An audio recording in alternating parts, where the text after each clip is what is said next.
CPM-നോ പ്രത്യേകിച്ച് CPI-ക്കോ ആർക്കും തന്നെ ഒരു താല്പര്യമില്ല മൂന്നാം ഊഴത്തോട്. കാരണം രണ്ടാം ഊഴമായപ്പോൾ തന്നെ ആകെ നാശക്കോട്ട. അതിന് മൂന്നാം ഊഴം കൂടെ ആയ അയ്യപ്പനും കാണില്ല, ഗുരുവായൂരും കാണില്ല, ഒരു ക്ഷേത്രവും കാണില്ല, ആകെ നാശക്കോട്ട. അതിന് മൂന്നാം ഊഴത്തിനോട് ആർക്കും താല്പര്യമില്ല എന്നാണ് നമ്മൾ. പിന്നെ പിണറായി വിജയന് താല്പര്യം കാണും, അദ്ദേഹത്തിന്റെ കൂടെ നിൽക്കുന്ന ഓർബിറ്റായിട്ട് നിൽക്കുന്ന കുറെ പേർക്കും താല്പര്യം കാണും, സ്വാഭാവികമാണല്ലോ. ബാക്കി ആർക്കും താല്പര്യമില്ല മൂന്നാം ഊഴത്തോട്. പൊതുസമൂഹത്തിനും വലിയ താല്പര്യം. ഇപ്പൊ ആശാ വർക്കേഴ്സ്, അവർക്ക് താല്പര്യമുണ്ടോ? അംഗനവാടികൾ താല്പര്യമുണ്ടോ? ചെറുപ്പക്കാർ താല്പര്യമുണ്ടോ? സ്ത്രീകൾ താല്പര്യമുണ്ടോ? കെട്ടിട നിർമ്മാണ തൊഴിലാളികൾ താല്പര്യമുണ്ടോ? കർഷക തൊഴിലാളികൾ താല്പര്യമുണ്ടോ? വിശ്വാസികൾ, ഇങ്ങനെ ഓരോ സെക്റ്റായിട്ട് എടുക്കാം. താല്പര്യമുണ്ടോ? ആർക്കും താല്പര്യമില്ല. പക്ഷെ അപ്പോഴാണ് വെള്ളാപ്പള്ളി നടേശനും വലിയ താല്പര്യം. മൂന്നാം ഊഴം വന്നാൽ എന്താ, മാറാവ് കലാപം ഉണ്ടായോ 9 വർഷത്തിനടുത്ത്? എന്താണ് അദ്ദേഹം ചോദിക്കുന്നത്? ഉമ്മൻചാണ്ടിന്റെ സമയത്തൂടെ മാറാട് കലാപം ഉണ്ടായി. മാറാട് കലാപം എന്നൊക്കെ പറയുന്നത്, മുത്തങ്ങ പരിപാടി എന്നൊക്കെ പറയുന്നത് ഒരു മൊത്തം നമ്മൾ ചരിത്രം പരിശോധിക്കുമ്പോൾ 1-2 സംഭവങ്ങൾ അങ്ങനെ ഉണ്ടായിട്ടുണ്ട്. അല്ലാതെ എല്ലാ വർഷവും ഇങ്ങനെ മാറാട് കലാപം ഉണ്ടായിക്കൊണ്ടിരിക്കും, കഴിഞ്ഞ 10 വർഷം ഉണ്ടായില്ല, അങ്ങനെയൊന്നും അല്ലല്ലോ. അപ്പോൾ അത്തരം ചോദ്യങ്ങൾ കാര്യമില്ല. എന്തായാലും വെള്ളാപ്പള്ളിയെ എല്ലാവരും കൂടി ഉടക്കി വെള്ളാപ്പള്ളിയെ കുറിച്ചുള്ള കാര്യങ്ങളിൽ 2 കാര്യങ്ങൾ നേക്കുന്നത്. മുഖ്യമന്ത്രി 2 ട്രോളാണ് പോകുന്നത്. ഒന്ന്, മുഖ്യമന്ത്രിയുടെ ടീമാണ് പറഞ്ഞു കൊടുത്തത് വെള്ളാപ്പള്ളിയെ റിപ്പോർട്ടർ ചാനലിൽ നിന്ന് പൊക്കിയെടുക്കാൻ വേണ്ടി, റിപ്പോർട്ടർ ചാനലിനെ ഒന്നുകൂടെ ലൈംലൈറ്റിൽ നിർത്താൻ വേണ്ടി റിപ്പോർട്ടർ ചാനലുകാരും വെള്ളാപ്പള്ളിയും CPM എല്ലാവരും കൂടി ചേർന്ന് നടത്തിയ ഒരു നാടകമാണ്. കൈരളി എത്ര വിചാരിച്ചിട്ട് പൊക്കിയെടുക്കാൻ പറ്റുന്നില്ല, എങ്കിൽ പിന്നെ റിപ്പോർട്ടറിനെ പൊക്കിയെടുത്ത് കൊണ്ട് നിർത്താം എന്നുള്ള നികേഷ് കുമാറിന്റെ ഒരു ബുദ്ധിയാണ് ഇതിനകത്ത് വർക്കൗട്ട് ചെയ്തിരിക്കുന്നത്. അതുകൊണ്ട് പർപ്പസ് ആയിട്ടാണ് ആ ലേഖകൻ ഇങ്ങനെ ചോദ്യം, ഇദ്ദേഹത്തെ പ്രൊവോക്ക് ചെയ്യുന്ന രീതിയിലാണ് ചോദ്യങ്ങൾ. നിങ്ങൾ അപേക്ഷിച്ചോ? ഇല്ല. ആരാണ് നിങ്ങൾക്ക് തരേണ്ടതില്ല? കോടതിയിൽ ചോദിക്കും പോലെ ചോദിച്ച് ഇദ്ദേഹത്തെ പ്രൊവോക്ക് ചെയ്ത് ഇത്രയും പ്രായമുള്ള വന്ധ്യവയോധികനായ ഒരു പാർട്ടിയുടെ അല്ല ഒരു സമുദായത്തിന്റെ വലിയ നേതാവായിട്ടുള്ള കോടിക്കണക്കിന് രൂപ കൈകാര്യം ചെയ്യുന്ന ഒരുപാട് സ്ഥാപനങ്ങളുടെ SN ട്രസ്റ്റുകളുടെ അധിപനായിട്ടുള്ള ഒരാളിനോട് പത്രസമ്മേളനത്തിൽ വെച്ച് ഇങ്ങനെ വളരെ നാലാംകിട രീതിയിൽ ചോദിപ്പിച്ചതാണ് എന്നൊരു വാർത്തയുണ്ട്.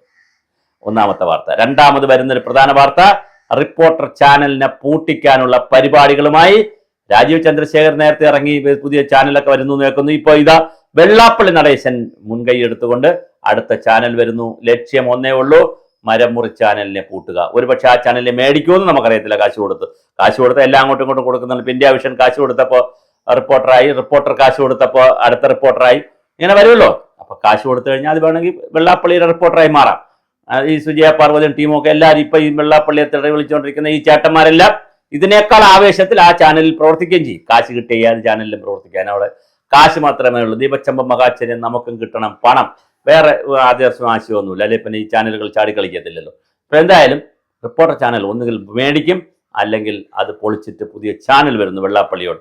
വെള്ളാപ്പള്ളിയോട് പറയാനുള്ളത്, നടേശൻ അവർകളോട് പറയാനുള്ളത്, ആ റിപ്പോർട്ടർ ചാനൽ ചോദിച്ച കാര്യത്തിനകത്തൊരു കാര്യമുണ്ട്. അതായത് കഴിഞ്ഞ 9 വർഷമായിട്ട് പിണറായി അല്ലേ ഭരിക്കുന്നത്. അപ്പോൾ നിങ്ങൾക്ക് ഏതെങ്കിലും കോളേജോ സ്കൂളോ വേണമെങ്കിൽ അങ്ങ് ചോദിച്ച് വാങ്ങിച്ചാൽ പോരെ, അതിനെന്തിനാണ് 9 വർഷത്തിന് മുമ്പുള്ള UDF-ന്റെ തെറി പറയുന്നത് എന്നൊരു ചോദ്യമുണ്ട്. അതൊരു ന്യായമായ ചോദ്യമാണ്. അതിന് പക്ഷേ വെള്ളാപ്പള്ളി മറുപടി പറയാതെ റിപ്പോർട്ടർ ചാനലിന് തെറിയൊക്കെ പറഞ്ഞ് പോവേണ്ട ഒരു കാര്യമില്ലായിരുന്നു.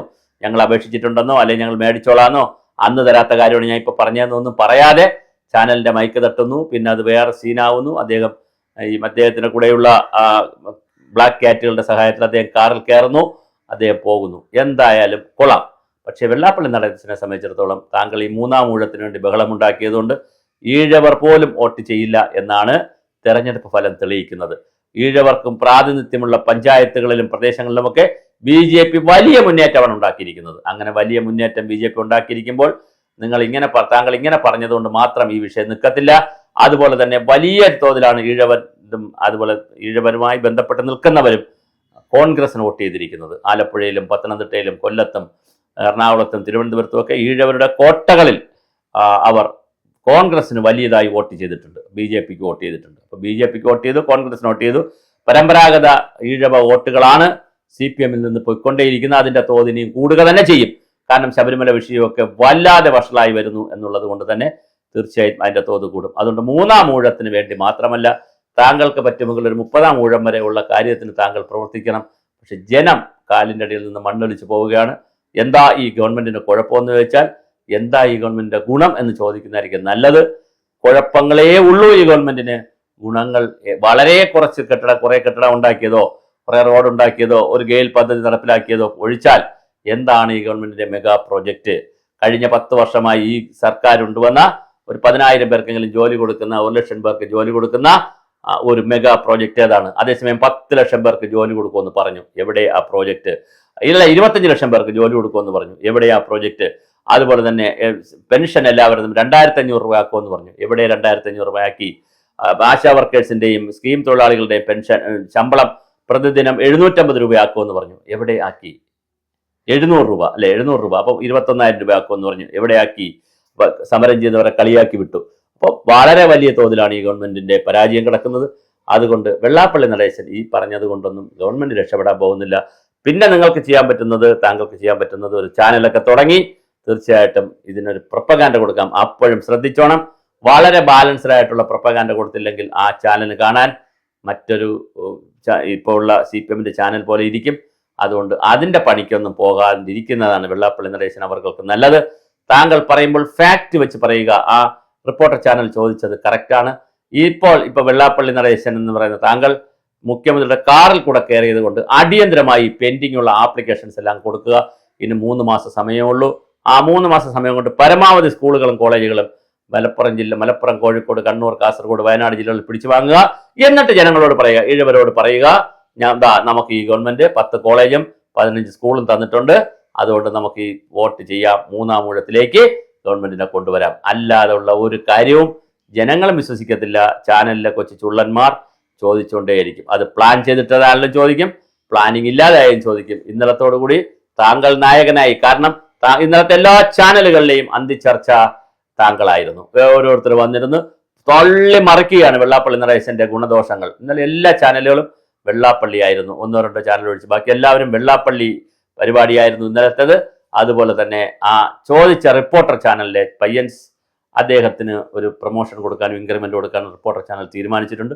അപ്പോൾ അങ്ങനെ സംഘർഷങ്ങൾ ഉണ്ടാക്കി, പ്രശ്നങ്ങൾ ഉണ്ടാക്കി നിങ്ങൾ മുന്നേറുക.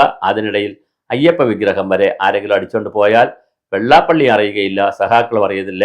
സ്വർണം കട്ടതാരപ്പ, സഹാക്കളാണ് അയ്യപ്പ എന്ന് പറയുന്ന പാട്ട് വീണ്ടും എഴുതാനായിട്ട്, പുതിയ പാട്ട് എഴുതാനായി അബ്ദുള്ള റെഡിയായിരിക്കുന്നത് കേൾക്കുന്നു. അതിന് അവസരം ഉണ്ടാകാതിരിക്കട്ടെ. വെള്ളാപ്പള്ളി നടേശന്റെ ഈ ചിന്തകൾ എങ്ങോട്ട് പോകുമെന്ന് നമുക്കറിയില്ല.